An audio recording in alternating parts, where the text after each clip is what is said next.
কথাতেই আছে, পুরুষ যত যত্নবান নারী ততই ভাগ্যবান।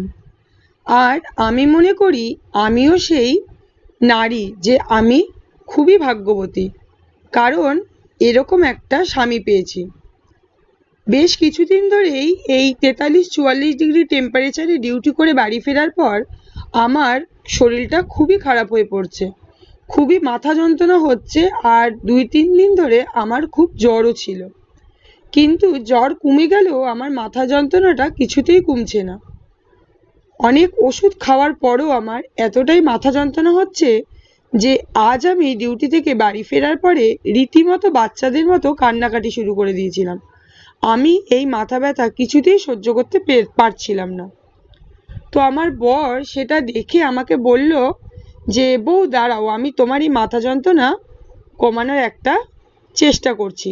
তো নবরত্ন তেল আর জল দিয়ে খুব ভালোভাবে আমার মাথাটা ম্যাসাজ করে দিচ্ছে।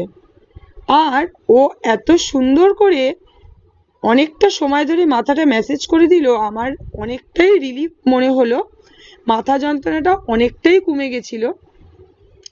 এই ভিডিওটা দেখে আমার অনেক বন্ধু বান্ধব বা আমার অনেক ফ্রেন্ডস সবাই বলবো না, সবাই বলাটা ভুল হবে, অনেকে খুব খুশি হবে, আবার অনেকে আমাকে এই নিয়ে অনেক নেগেটিভ কমেন্টও করবে।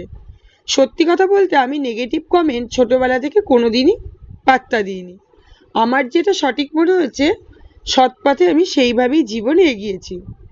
যাই হোক বন্ধুরা, তোমাদের কাছে আমি এটাই বলবো যে তোমরা ঠাকুরের কাছে প্রে করো যে আমি আমার এই হাজবেন্ডকে সারা জীবন যেন এইভাবে পাশে পাই। সত্যি ও খুব কেয়ারিং আর ভীষণ আমার কষ্ট বোঝে।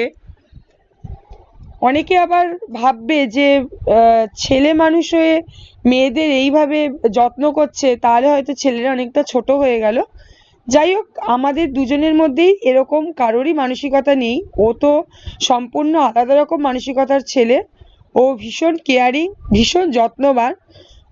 এরকম স্বামী যে কোনো মেয়ে পেলে আমি মনে করি সে খুবই ভাগ্যবতী। ভীষণ ভীষণ ভালো স্বামী যাকে বলে এক কথায়। যাই হোক, আজকের দিন পর্যন্ত ও খুবই ভালো। আশা করি, আমি এটাই চাইবো যে আমি আমার জীবনে যতদিন বেঁচে থাকবো, আমার জীবনের শেষ দিন পর্যন্ত যেন ও এইভাবেই আমার বন্ধু হয়ে, শুধু আমার হাজবেন্ড না, আমার ভালো বন্ধু, আমার বেস্ট ফ্রেন্ড হয়ে এইভাবেই ও আমার পাশে থাকে, আমার সুখ দুঃখের ভাগিদার হয়।